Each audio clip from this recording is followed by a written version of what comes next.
Good afternoon, everyone. Welcome to our KASB Advocacy Update for Thursday, the 18th of February, I believe. We're going to spend a few moments talking about today, then preview a bunch of bills coming up next week. I guess I will start with the Senate Education Committee at 1:30 that held a hearing on Senate Bill 173, which makes a number of changes to kind of at-risk weightings and programs.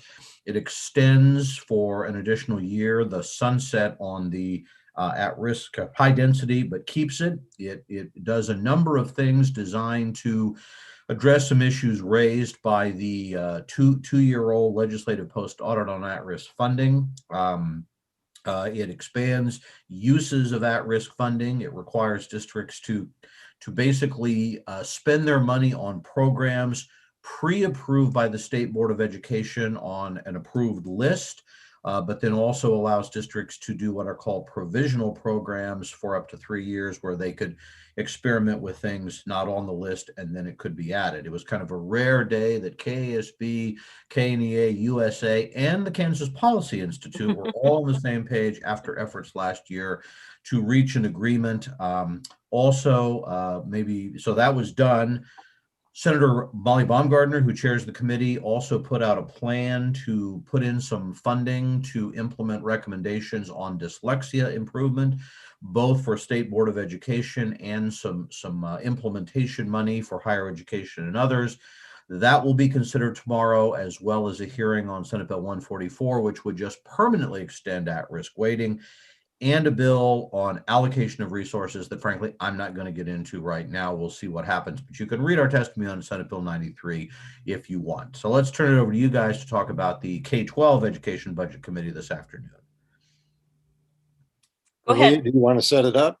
Okay, well, this hearing today was billed as a roundtable between the committee and the Kansas State Department of Education leadership, and it was a chance for folks on both sides of the aisle, all around the committee table, to ask questions of Commissioner Randy Watson and Deputy Commissioners Brad Nuenswander and Craig Nuenswander, who are cousins. They're not brothers, but they're cousins. So anyway, there was a wide-ranging variety of questions and sort of comments made, and maybe I'll kick it over to Scott for that. Oh, okay. There were a lot of questions, yeah, and they talked about navigating next. They talked about NAEP scores. They talked about getting kids in schools. They asked questions about the role of the state board versus the role of the legislature. Yeah, that was a good discussion. The role of local boards. And they talked about tax credits. I thought what was interesting was there was one interchange between the commissioner and the chair, Christy Williams. They were talking about what medical experts were saying as far as getting kids back into school.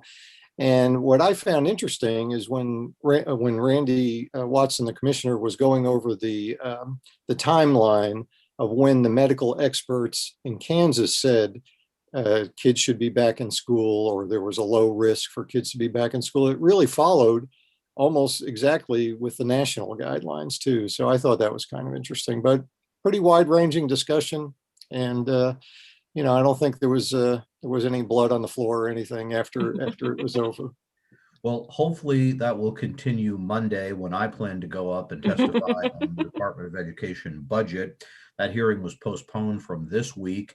I think a number of people are going to go in and try to talk about the Department of Ed budget. The budget contains basically all the school finance formulas.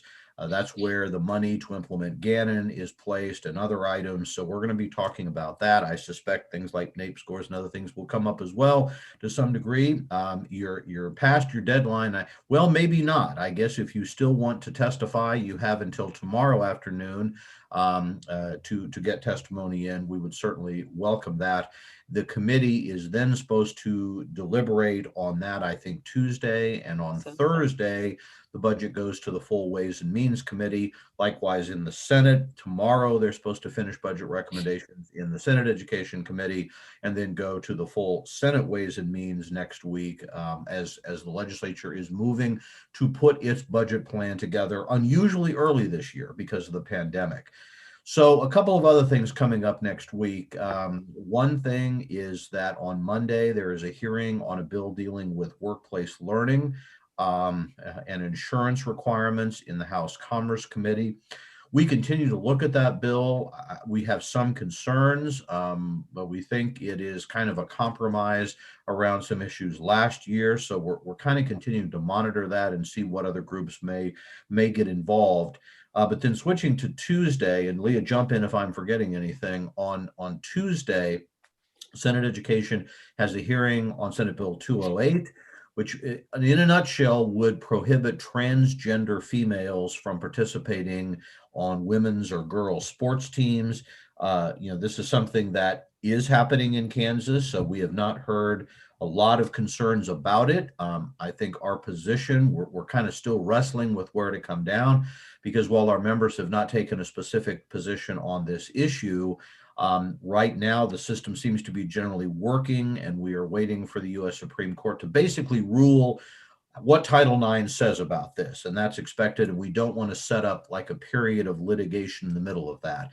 But again, if this is an area of concern for you, whatever side of the battle you're on, here's an opportunity to weigh in. Also Tuesday, and again, guys, jump in. I'm just trying to kind of watch our time.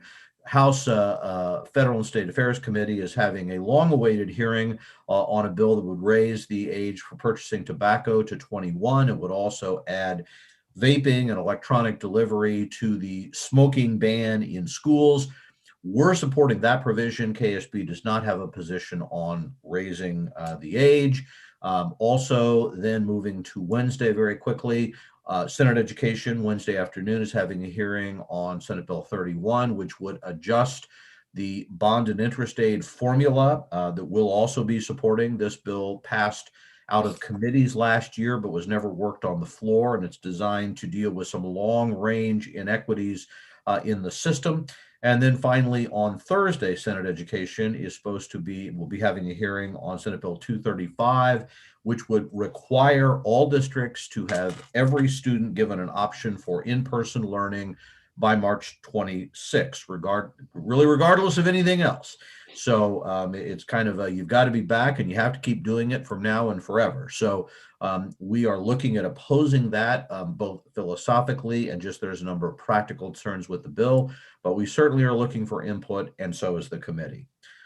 Guys, what am I missing? We got a couple minutes. Did you mention financial literacy? Yeah, financial literacy. Take that. No, I did not. So financial literacy is going to be the topic of a hearing next Tuesday in House Education. It's a slightly different version of a bill that we've seen off and on. It does not say that you have to take financial literacy in order to graduate from high school, but it does say that if a school district offers a financial literacy class, you have to allow it to count as a math course. And so we're looking at that bill. We have the usual concerns that we would have over something like that. State board has authority over curriculum, local control. So we will be opposing that bill, most likely in cooperation with USA Kansas and perhaps some other groups as well. One other bill which has come up recently is, and the number is going to escape me, and I haven't yet printed it out, but on Wednesday, the Senate Commerce Committee is looking at a bill that would prohibit any adverse employment decision from being made if someone refuses to get vaccinated. Oh, that's COVID. right. And we're still trying to kind of grasp the ins and outs of that. I don't think most people want to try to require someone to take a vaccination if they don't want it, but there are some possible other consequences that our legal staff is looking at. So we would encourage you to be watching that and asking us questions. Guys, we're running quickly out of time. Have I forgotten anything? I think that's it. Great job. If not, tomorrow at noon or recorded afterwards will be our annual Friday legislative update in more detail. Please join us then, or watch over the weekend, or follow our other updates that we'll be putting out. Thank you, guys. Great week so far. And we will hope to see many of you Friday, or if not, we'll be back at our usual late Monday time.